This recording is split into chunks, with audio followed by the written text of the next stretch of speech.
So parents की health insurance, what changes after 60। बहुत सारी चीजें होती हैं जो चेंज हो जाती है फॉर पेरेंट्स हेल्थ इंश्योरेंस, उसी के बारे में हम बात करेंगे। अगर आप अपने पेरेंट्स की हेल्थ इंश्योरेंस ढूंढ रहे हैं या आपके कुछ क्वेश्चंस हैं पेरेंट्स की हेल्थ इंश्योरेंस के लिए, तो आई एम श्योर ये जो वीडियो है ये गाइड है जो आपको हेल्प करेगी अपने पेरेंट्स की हेल्थ इंश्योरेंस के सारे क्वेश्चंस के आंसर ढूंढने में। सो यहाँ पे हम बात करेंगे कि पेरेंट्स की हेल्थ इंश्योरेंस क्यों लेनी चाहिए, सबसे इंपॉर्टेंट। दूसरा, पेरेंट्स की हेल्थ इंश्योरेंस आपकी हेल्थ इंश्योरेंस से डिफरेंट कैसे है, उसको कैसे डिफरेंट तरीके से ट्रीट करना चाहिए। तीसरा, पेरेंट्स के जो हेल्थ इंश्योरेंस का प्रीमियम है वो एकदम से जंप कर जाता है, उसको कैसे प्रिवेंट करें, उसको कैसे बचाएं जंप होने से। And last but not the least, कौन से ऐसे टॉप हेल्थ इंश्योरेंस प्लान्स हैं जो आप पेरेंट्स के लिए कंसिडर कर सकते हैं। वीडियो स्टार्ट करने से पहले क्विक रिमाइंडर, अगर अभी तक आपने हमारे चैनल को सब्सक्राइब नहीं किया है तो कर लीजिए, so that you get the right information at the right time. बात करेंगे आज पेरेंट्स हेल्थ इंश्योरेंस के बारे में, एन अल्टीमेट गाइड। सो सबसे पहला, पेरेंट्स की हेल्थ इंश्योरेंस की जरूरत क्यों है। जैसे कि हम देखते हैं कि एज के साथ प्रॉब्लम्स आती हैं, मतलब जैसे जैसे हम एज होते हैं, जैसे जैसे हमारी एज बढ़ती जाती है, वैसे वैसे मेडिकल कंडीशंस भी बढ़ती जाती हैं, हॉस्पिटलाइजेशन की प्रोबेबिलिटी और चांसेस भी बढ़ते जाते हैं। तो इसलिए पेरेंट्स की इंश्योरेंस बहुत इंपॉर्टेंट है। बहुत बारी ऐसा होता है कि पेरेंट्स आपके कवर्ड होते हैं किसी कॉर्पोरेट से, let's say they were working, आप काम कर रहे थे, आपने अपने पेरेंट्स की इंश्योरेंस कॉर्पोरेट में कवर कराया हुआ है, बट कब तक, वो तब तक है जब तक आप कॉर्पोरेट के साथ हैं या जब तक वो कॉर्पोरेट के साथ हैं या उनका पुराना प्लान है। कई बार ऐसा भी होता है कि पेरेंट्स का CGHS कवर है या गवर्नमेंट का कवर है, तो गवर्नमेंट के कवर के साथ साथ उनका अपना इंश्योरेंस होना बहुत जरूरी है, बिकॉज उनके पास फ्लेक्सिबिलिटी रहती है, कभी भी ट्रीटमेंट कराना है सोचना नहीं पड़ेगा, वो किसी पे डिपेंडेंट नहीं है कि मुझे ट्रीटमेंट कराना है तो ये पैनल में है कि नहीं है, ये अप्रूवल होगा नहीं होगा, यहाँ पे बेड अवेलेबल है कि नहीं है इस कैटेगरी में, तो उस हिसाब से वो ट्रीटमेंट के लिए नहीं प्लान करेंगे। अगर उनका इंडिविजुअल इंडिपेंडेंट इंश्योरेंस होगा तो वो फ्रीडम है कि अपने हिसाब से अपने तरीके से अपनी मर्जी का इलाज करा सकते हैं। तो पेरेंट्स की insurance is extremely important.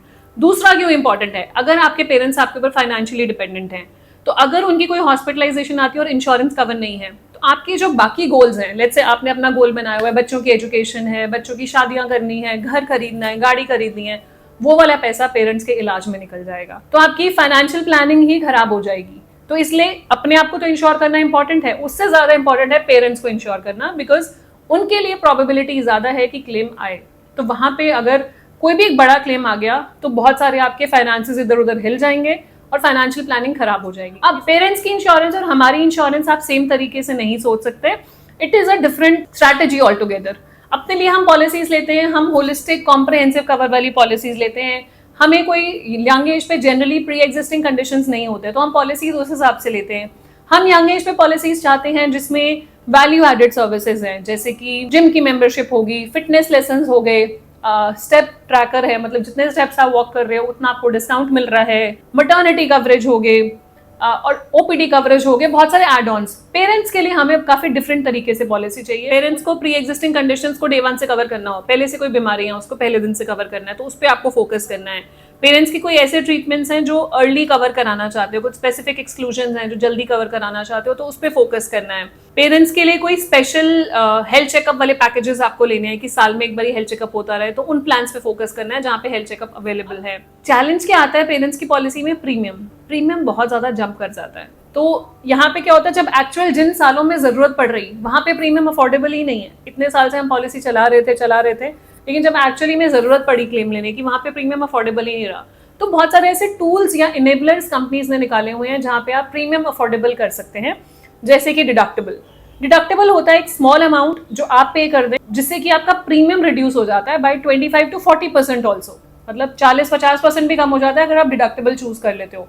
Let's say आपका एक प्रीमियम एक्स अमाउंट जाना था, आपने डिडक्टेबल चूज कर लिया तो वो 40% कम हो गया, लेकिन विद द कंडीशन कि वो डिडक्टेबल अमाउंट अगर कोई क्लेम आता है तो वो आपको पे करना पड़ेगा इन the first claim, that is annual aggregate deductible के ऊपर भी डिटेल्ड वीडियो हमारे चैनल पे अवेलेबल है, आप रेफर कर सकते हैं कि छोटा अमाउंट खुद दो, उसके बदले में इंश्योरेंस कंपनी अच्छा खासा डिस्काउंट देती है। आपका क्लेम नहीं आता तो आप डिस्काउंट एंजॉय करो, क्लेम आ जाए तो वो छोटा अमाउंट आप क्लेम में पे कर दो, उसके ऊपर के सारे क्लेम्स इंश्योरेंस कंपनी पे करेगी।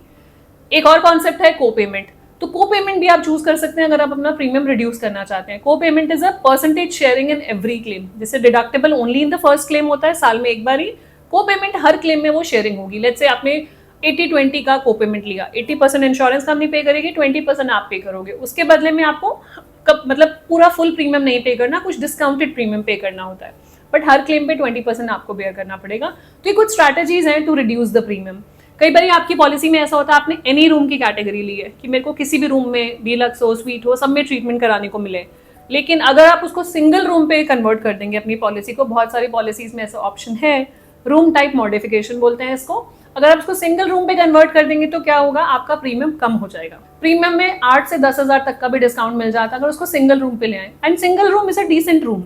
ये तो रूम की स्टोरी कोविड के बाद शुरू हुई, जब हॉस्पिटल्स ने बोला कि हमारे पास बेड्स ही अवेलेबल नहीं है। अब उससे पहले तो सिंगल रूम ही सिंगल रूम माना जाता था, otherwise there was a capping on room rent कि 1% मिलेगा सम एश्योर्ड का। जहाँ पे 3 लाख की पॉलिसी होती थी तो 3,000 तो बहुत ही कम होता था। अब जनरली लोग 3 लाख की पॉलिसी नहीं लेते हैं, 10 लाख 15 20 लाख की पॉलिसी लेते हैं। वहां पे सिंगल रूम मिल रहा है तो इट्स अ डिसेंट रूम, तो गो फॉर दैट। उसको डाउनग्रेड कर लीजिए from any room to single room, इससे आपके और प्रीमियम कम हो जाएंगे। और प्रीमियम कम करने के लिए आप अपने एड ऑन्स देखिए, पॉलिसी में कौन से एड ऑन्स अवेलेबल है। बहुत सारी ऐसे एड ऑन्स होते हैं जो हमें जरूरत नहीं है। अब तो बहुत सारी ऐसी पॉलिसीज आ रही हैं जहाँ पे आप अपने हिसाब से एड ऑन्स या कवर्स, ऑप्शनल कवर्स, राइडर्स अपने हिसाब से चूज कर सकते हैं। आपको नहीं चाहिए कोई राइडर, मत डालो। आपको नहीं चाहिए कोई एडिशनल कवर, मत डालो। पे for only the basic coverage, तो उससे आपके प्रीमियम पे बहुत फर्क पड़ जाता है। मैं किसी की पॉलिसी उस दिन रिव्यू कर रही थी, दे वर 65+ आई गेस। उनकी पॉलिसी में मैटरनिटी कवर, उनकी पॉलिसी में मतलब बहुत पुरानी पॉलिसीज चल रही हैं 10-10, 15-15 साल से। अब उस चीज की क्या जरूरत है, आप एडिशनल प्रीमियम पे कर रहे हो इन चीजों के लिए। So migrate to a policy which do not have these features. So last में हमने कंपैरिजन वीडियो बनाई थी सीनियर सिटीजन के प्लान्स के लिए, वो आप चेक कर सकते हैं। मैं प्लान के नेम यहाँ बता देती हूँ और कंपैरिजन वीडियो का लिंक डिस्क्रिप्शन बॉक्स में है और नीचे दे रही हूँ। आप चेक कीजिए और अपना ड्यू डिलिजेंस करके पेरेंट्स के लिए पॉलिसी बाय कीजिए। Niva Bupa reassure 2.0, HDFC Ergo Optima secure, ICICI Lombard elevate, Aditya Birla active 1 और मणिपाल सिग्ना सरवाहा प्लान। ये प्लान्स देख सकते हैं आप सीनियर सिटीजन के लिए। कुछ स्पेसिफिक सीनियर सिटीजन के प्लान भी आते हैं, वो भी आप रेफर कर सकते हैं, जैसे कि नीवा बूपा सीनियर फर्स्ट है। बट क्योंकि जब से IRDA ने मैक्सिमम एंट्री एज रिमूव कर दी है बहुत सारी पॉलिसीज में कि हर पॉलिसी में कोई भी एंटर कर सकता है, कोई भी मैक्सिमम एज रिस्ट्रिक्शन नहीं है, तो ये वाली पॉलिसीज भी एलिजिबल हो जाती हैं सारे सबके लिए। अगर आपकी एज 65 है, 70 है, 75 है, 80 है, आप इस पॉलिसी में एंटर कर सकते हैं at any given age. So this was all what I wanted to highlight for parents health insurance. कि एक तो पेरेंट्स की हेल्थ इंश्योरेंस को अंडरमाइन ना करें, वो हेल्थ इंश्योरेंस बहुत इंपॉर्टेंट है और जल्दी लें, क्योंकि क्या होगा, कल को कोई मेडिकल कंडीशन ऐसी डायग्नोज होगी तो शायद इंश्योरेंस कंपनी आपको पॉलिसी देगी ही नहीं।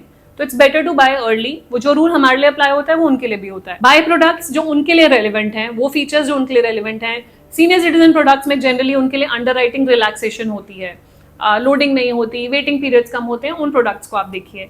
And last but not the least, premium अगर पिंच करने लग जाए तो स्ट्रैटेजीज अपनाइए, जैसे कि डिडक्टेबल, को पेमेंट, रूम रेंट को मॉडिफाई कीजिए और राइडर्स जो नहीं चाहिए, अननेसेसरी राइडर्स, उनको रिमूव कीजिए। इस तरीके से एक तो अफोर्डेबल प्रीमियम भी रहेगा, प्लस आपके पेरेंट्स के लिए कवर भी रहेगा और आप भी बिल्कुल फ्री ऑफ एनी टेंशन रहेंगे, बिल्कुल सिक्योर्ड रहेंगे।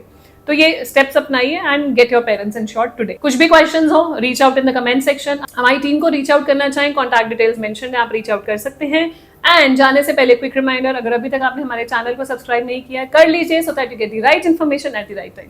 मिलते हैं नेक्स्ट वीडियो में, तब तक stay safe, take care, bye bye.